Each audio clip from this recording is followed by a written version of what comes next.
Innal hamdalillah nahmaduhu wa nasta'inuhu wa nastaghfiruh wa na'udzu billahi min shururi anfusina wa min sayyiati a'malina. May yahdihillahu fala mudilla lahu wa may yudlil fala hadiya lahu. Asyhadu an la ilaha illallah wahdahu la syarika lahu wa asyhadu anna Muhammadan 'abduhu wa rasuluh. Allahumma salli wa sallim wa barik ala hadzal nabiyil karim wa ala alihi wa sahbihi wa baraka wa sallama tasliman mazida. Ya ayyuhalladzina amanu taqullaha haqqa tuqatih wa la tamutunna illa wa antum muslimun. Wa qala Rasulullah sallallahu alaihi wasallam, ittaqillaha haitsuma kunta wa atbi'is sayyi'atal hasanata tamhuha wa khaliqin nasa bi khuluqin hasanin. Amma ba'd. Jemaah kaum muslimin rahimakumullah, alhamdulillah kita bersyukur kepada Allah Subhanahu wa taala atas segala nikmat yang Allah karuniakan kepada kita semua, sehingga kita bisa melaksanakan salah satu kewajiban kita sebagai hamba Allah, yaitu melaksanakan ibadah salat Jumat secara berjamaah. Dan kita berharap semoga salat Jumat kita pada siang hari ini serta ibadah-ibadah yang lainnya diterima oleh Allah Subhanahu wa taala. Amin ya rabbal alamin. Salawat serta salam tidak lupa kita sampaikan kepada Nabi besar Nabi Muhammad sallallahu alaihi wasallam. Allahumma salli wa sallim wa barik alaih. Jemaah kaum muslimin rahimani rahimakumullah, ada satu doa yang selalu kita minta kepada Allah, lebih kurang minimal 17 kali dalam sehari dan semalam, yang kita panjatkan di dalam surah Al-Fatihah, yaitu ihdinas siratal mustaqim. Kita meminta agar diberikan ilmu, dan kita meminta agar diberikan hidayah berupa amal soleh, dimudahkan untuk mengamalkan ilmu. Dan yang lebih penting lagi adalah kita meminta agar kita bisa diberikan keistiqomahan di atas ilmu dan istiqomah di atas amal. 3 permintaan yang kita panjatkan kepada Allah. Yang pertama, kita meminta ilmu. Yang kedua, kita meminta agar dimudahkan untuk mengamalkan ilmu yang kita dapatkan dari guru-guru kita. Yang ketiga, kita meminta agar diberikan keistiqomahan di atas ilmu dan di atas amalan soleh. Kenapa? Karena ketika seorang itu memiliki 3 hal ini, maka dia akan dikumpulkan bersama para nabi, orang-orang soleh, orang-orang yang diberikan nikmat oleh Allah Subhanahu wa taala. Sebagaimana Allah berfirman di dalam surah An-Nisa, "Wa may yuti'illaha war rasula fa ulaika ma'al ladzina an'ama Allahu 'alaihim minan nabiyyin was-siddiqin wasyuhada'i was-shalihin wa hasuna ulaika rafiqa." Barang siapa yang taat kepada Allah dan taat kepada Rasulullah, ketaatan kepada Allah dan Rasulnya tidak akan tercapai sampai dia memiliki ilmu. Karena dengan ilmu dia bisa melakukan ketaatan kepada Allah. Setelah dia memiliki ilmu, dia bisa beramal dengan ilmunya. Setelah dia bisa beramal, dia juga harus istiqomah di atas ketaatan kepada Allah Subhanahu wa taala. Jika itu dia lakukan, faulaika ma'al ladzina an'ama Allahu 'alaihim minan nabiyyin wasiddiqin wasyuhada'i was-shalihin. Maka dia akan dikumpulkan bersama orang-orang yang diberikan nikmat oleh Allah. Siapa mereka? Minan nabiyyin, dia akan dikumpulkan bersama para nabi. Kemudian minan nabi wasiddiqin, orang-orang yang jujur keimanan mereka. Kemudian wasyuhada, orang-orang yang mati syahid, wassalihin, dan orang-orang yang soleh. Jemaah kaum muslimin rahimakumullah, namun setelah orang-orang yang diberikan nikmat itu meninggal dunia, maka Allah Subhanahu wa taala berjanji akan diganti lagi dengan kelompok yang jauh lebih buruk daripada mereka, dengan kelompok yang jauh dari ilmu, kelompok yang jauh dari amal, dan kelompok yang jauh dari keistiqomah di atas ketaatan kepada Allah. Allah sebutkan di dalam surah Maryam di ayat yang ke-59 dan 60. Fa khalafa min ba'dihim khalfun ada'us salata wattaba'us syahawata fasawfa yalqawna ghayya illa man taba wa amana wa amila salihah faulaika yadkhuluna jannah wa la yudlamuna syai'a.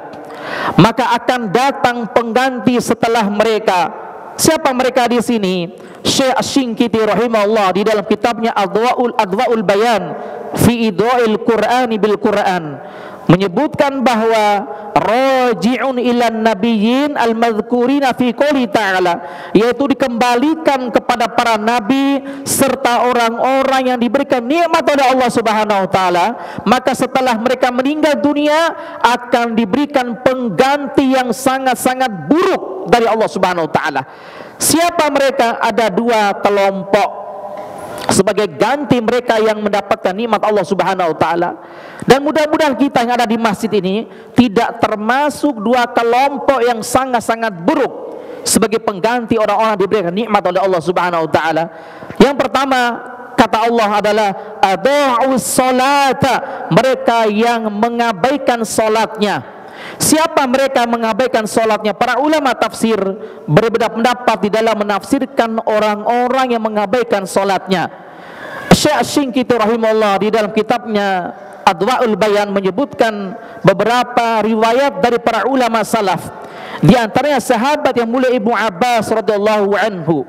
Kemudian begitu juga Imam Hasan Al-Basri rahimahullahu taala, bahwa yang dimaksud dengan adha'us shalah ay attalul masajid atau tarikul masajid.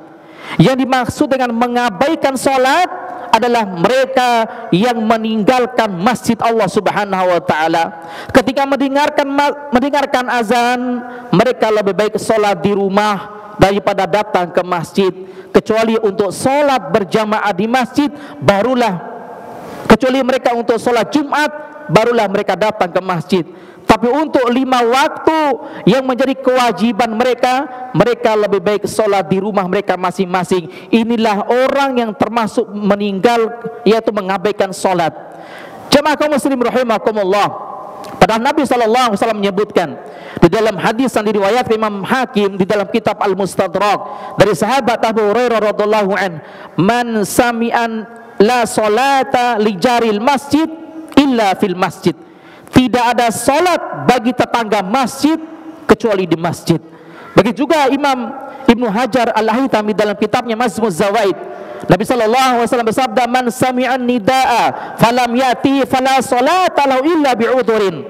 Barang siapa yang mendengarkan dikumandangkan azan, namun dia tidak segera datang ke masjid untuk menunaikan salat di masjid, maka tidak ada salat baginya kecuali ada uzur yang syar'i. Uzur yang syar'i ada dua, hujan deras, kalau enggak dia sakit yang keras. Jika dua itu tidak termasuk uzur, ya, seperti kita bermalas-malasan, maka tidak ada salat bagi dia. Kemudian yang kedua, jemaah kaum muslimin, kelompok yang kedua adalah wattaba'us syahwat, yaitu mereka yang mengikuti syahwat, memperturutkan hawa nafsu mereka. Maka Imam Ghazali rahimahullah di dalam kitabnya Ihya Ulumuddin, sebagaimana dijelaskan oleh Imam Ibnu Qudamah di dalam kitabnya Mukhtasar Minhajul Qasidin, ketika beliau menyimpulkan penjelasan Al-Imam Ghazali, beliau menyebutkan bahwa di dalam nafsu-nafsu manusia itu ada 4 unsur yang jahat. Ini yang harus kita hindarkan, ini harus kita hilangkan dari nafsu-nafsu kita. Kenapa jamaah kaum muslimin? Karena Allah sebutkan di dalam surah Yusuf ayat 53, wa ma ubarri'u nafsi inna nafsa la'amaratun bisu. Sesungguhnya aku tidak mengatakan terlepas dari kesalahan, kata Nabi Yusuf, karena sesungguhnya nafsu akan selalu menyuruh orang untuk melakukan kemaksiatan kepada Allah. Maka di dalam nafsu yang jahat ini ada 4 unsur, kata Imam Ghazali. Yang pertama adalah adzunubu al-malakiyah, yaitu dosa yang menganggap dirinya lebih baik daripada orang lain. menganggap dirinya lebih mulia, lebih bertakwa, lebih tinggi kedudukannya di sisi Allah daripada orang lain, maka ini dosa yang sangat berbahaya, dosa yang diwarisi oleh iblis laknatullah alaih, sehingga iblis diusir oleh Allah dari surga karena menganggap dirinya lebih baik daripada Nabi Adam alaihissalam. Kemudian yang kedua adalah az-dzunub as-sab'iyah, az-dzunub asy-syaitaniyah, yaitu mewarisi dosa setan, dosa iblis, yaitu dosa setan. Ini maknanya adalah seperti hasad, menyebarkan permusuhan-permusuhan di antara kaum muslimin. Maka ini juga unsur daripada dosa yang ada dalam ammaratun bisu tadi. Yang ketiga jamaah kaum muslimin adalah az-dzunub as-sab'iyah, yaitu mewarisi sifat binatang buas. Sifat binatang buas yaitu menyebarkan permusuhan. Ketika melihat binatang yang lain langsung diterkam, langsung dimakan sama binatang buas tersebut. Seperti itulah sifat sebagian dari orang Islam ketika melihat saudaranya yang lain, maka dia akan terus menyebarkan kebencian. Dengan kata lain, dia tumpul kepada orang-orang non-muslim, namun bertaring kepada sesama muslim yang lainnya. Ini hati-hati jamaah kaum muslimin. Kemudian yang keempat, yang terakhir adalah az-dzunub al-bahimiyah, yaitu mewarisi sifat atau dosa-dosa seperti binatang pada umumnya. Binatang pada umumnya hanya memuaskan hawa nafsunya, makan, minum, tidur, dan hubungan seks. Mereka tidak memikirkan ibadah, maka ini harus kita hindarkan. Inilah dua kelompok sebagai pengganti di akhir zaman ini, yaitu kelompok yang mengabaikan masjid dan memperturutkan hawa nafsu. Kemudian Allah sebutkan di penghujung ayatnya di dalam surah Maryam di ayat ke-60, illa man taba wa amana wa amila shalihah, kecuali mereka yang bertobat dari dosa dua tadi, kemudian mereka memperbaiki perbuatannya, kemudian mereka banyak beramal soleh di istiqomah di atas ketaatan kepada Allah. Kalau itu mereka lakukan, ulaika yadkhulunal jannah, mereka akan dimasukkan ke dalam surga, wala yuzlamuna syai'a, dan mereka tidak akan dizalimi sedikit pun. Mudah-mudahan kita semua dijauhkan dari dua kelompok yang sesat tadi, mereka mengabaikan masjid. Innahu wal ghafurur rahim.